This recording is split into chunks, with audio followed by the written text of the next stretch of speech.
We head towards 5 o'clock. We'll do picks, and then obviously we have another hour and a half to spend together. Now, guys, wouldn't your wife or your girlfriend like it to be treated to the very best this Christmas? Well, guess what? You can. I'm talking about the world's softest pajamas, available exclusively at pajamagram.com.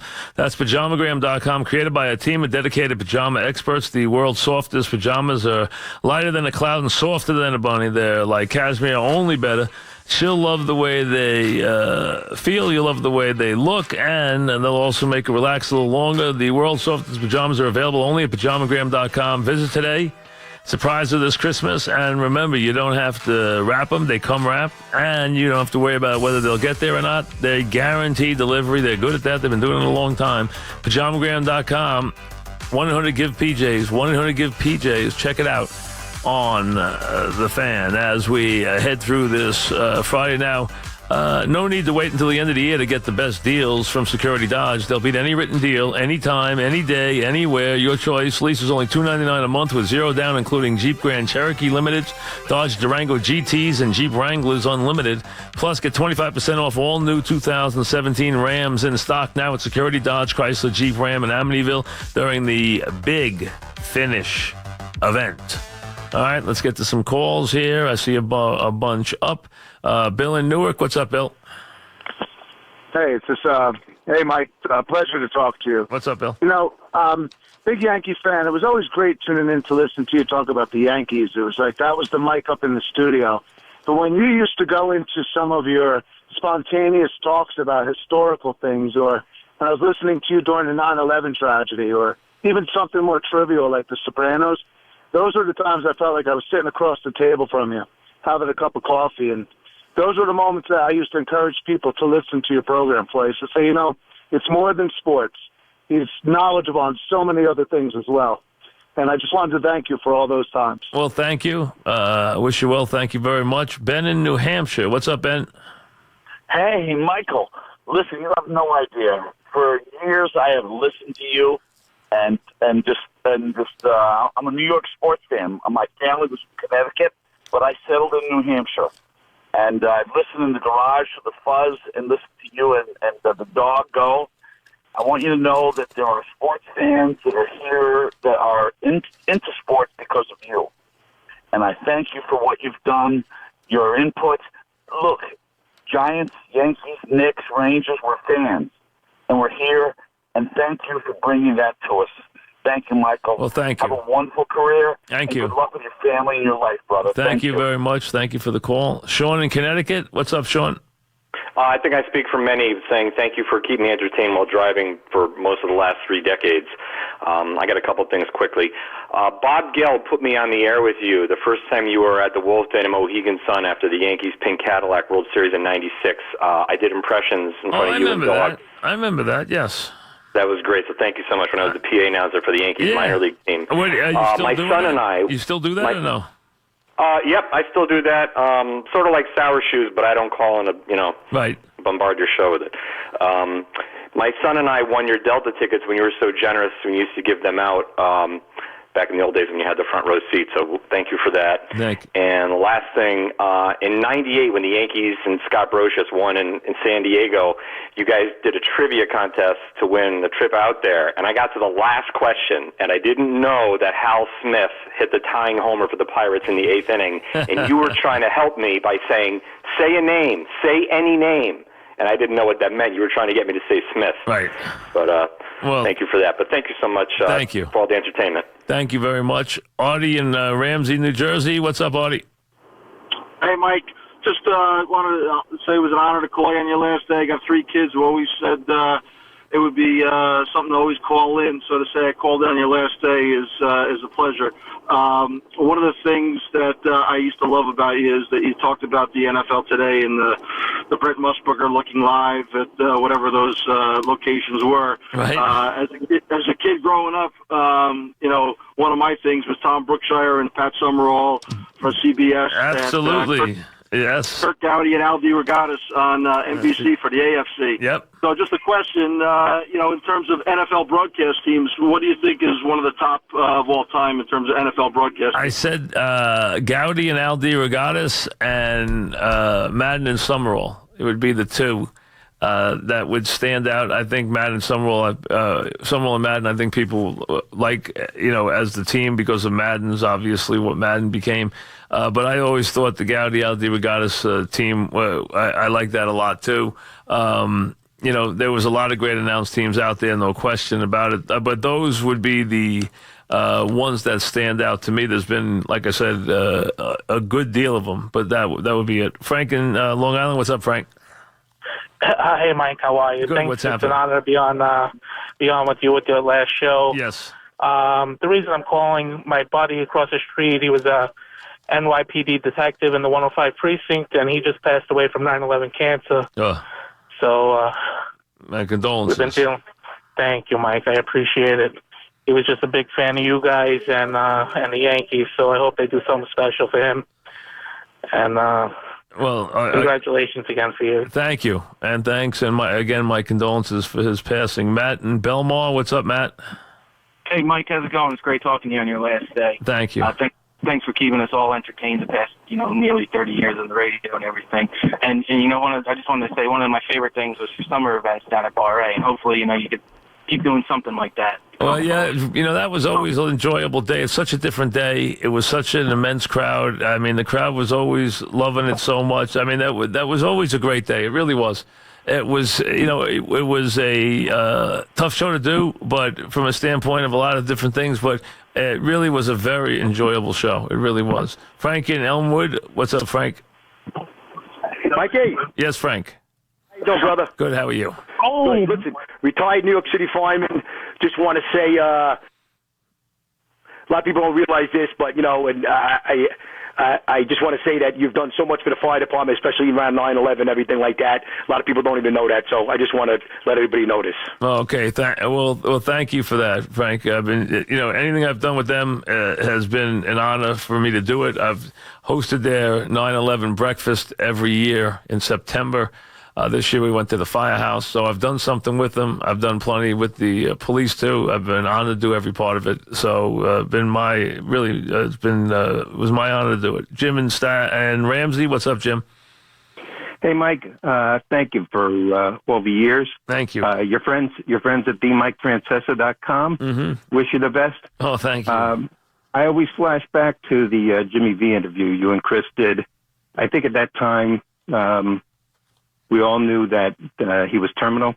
Is there anything about that interview that, thinking back, that interview was special to you? Yeah, that interview was just great for just the raw emotion. That's where he talked about the laugh and all the different things about you got to make someone laugh and think and cry in the same day. If you do that, you had a great day and all that stuff. And here's a guy who knows he's very sick, who's going through this and doesn't want to admit that he is and know that he built this reputation as just being a fighter.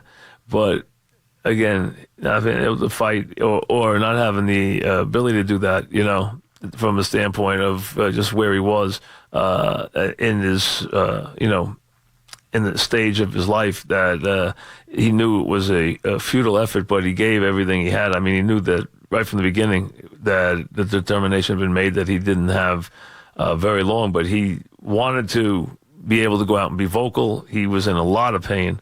There's no question. And I've told people before that I walked back we were in Indianapolis, and I walked back to the hotel from the building with him on, I believe it was either Thursday or Friday, but I think it was Friday of the Final Four weekend. And we talked, and, his ability to channel it out and do what he was doing, even though he was having trouble walking, he was in a lot of pain, but he was a different guy. He was a guy who had a lot of success, who then had a lot of success on the hardwood because he was had a good team. He was a guy who was charismatic. He was able to recruit players. So, but his impact, because they've kept it alive, has really made a difference. Mike in Montvale, what's up, Mike? Hey, Mike. First time, long time. Thank you. I've been listening to you since the trading deadline of '89 when the Mets got Frank Viola. Gotcha. And just want to say it's been an amazing show all these years, and my two kids are 11 and 8, and they love listening to you, too, when we're in the car. And just thanks a lot for all the great years. It's been amazing. Well, I do appreciate it very much. Keep listening, and my best to your family. Joe in Glen Rock. What's up, Joe? Hey, Mike, just wanted to say congratulations. Thank you. 30 excellent years, and I just remember from the beginning of CBS college basketball to post-Ranger games in the Garden. Forget what the name, what was that called? Live from the play-by-play? Yeah, play-by-play. Things like that were some special nights, and we remember those forever. Good luck. Thanks, Mike. Thank you very much. Appreciate it, Joe. Ray in Staten Island. What's up, Ray? Hey, Mike. Just wanted to share two personal notes here. One is that on behalf of me, my brother Matt, and my two sons, Joseph and Benjamin, you have been an absolute joy to listen to, an inspiration. And I think that on a personal note, I think that you have kept it genuine for all these years, and I think that's one of your greatest attributes, whether it's humor, whether it's your take on a world event, and then, of course, the world of sports. You're authentic, you're genuine, and you stand above the rest. And so we're so thankful for that. Well, thank you. That's very nice of you. And I appreciate all the nice words. I really do. Stuart in Brooklyn. Go ahead, Stuart. Yeah, hi, Mike. What's going on? The best of luck wherever you go. Thank you. Two great moments from Mike and the Mad Dog that I'll never forget is one is you and Dog did the Mets and Phillies game back in May of 2006. Yes, we did. Yes, and then I remember when the Mets were on the station, I remember the Wilpons came on and said you did a fabulous job on the post game. And the other moment, and the second moment was when Mike Hampton went to Colorado, you kept singing Rocky Mountain High. Yeah, when he went to Colorado, and you were taking callers' opinions, and you and Dog was singing Rocky Mountain High, and that's all I wanted to say. He got a lot of money to go there, that's for sure. I remember that well. He did. That sounds like us. It definitely does. Almost heaven. James in Connecticut. What's up, James? Hey, Mike. Thanks for the memories. Can't wait to hear what's next for you. Thank you. Yeah. So as long as I've been alive, the only team of mine who's won a title were the Rangers in '94. So, you know what? For my final call, my question to you is this: between the rest of my teams, which one has the best chance to win a championship in the near future? Well, you got to give me a team. Jets, Mets, Jets, or Knicks? Mets, Jets, Knicks. Mets, Jets, Knicks. Mets, Jets, Knicks. At a Mets, Jets, Knicks. That's a good one. Mets, Jets, Knicks. Nets. Right? Mets, Nets, Knicks. Was it Mets? No, Jets. Mets, Jets, Knicks. I'd have to say Jets. I would go Jets. Mets, World Series, Jets. Knicks, I'm not going because you got to get that one player. Jets or or Mets. I'm gonna go Jets over the Mets. You know, I don't know why, but I am. One more. Casey in High Point. What's up, Casey? Hey, Mike. Thanks. Happy holidays to you and yours. Thank you. You start the show saying there's been a lot more good than bad. Certainly true. And for all the naysayers, duplicators, imitators, and anyone had anything bad to say about the show through the years, it means one thing: they were listening. So, just proud of the show and what you guys have been able to accomplish throughout the years. My football comment, though, obviously it's Pats Steelers this weekend. I find this Chargers-Chiefs game to be intriguing as well. What's your comment about the Chargers-Chiefs this weekend? I think it's a terrific game. I'm very interested in it. I'm surprised they made the Chargers the favorite.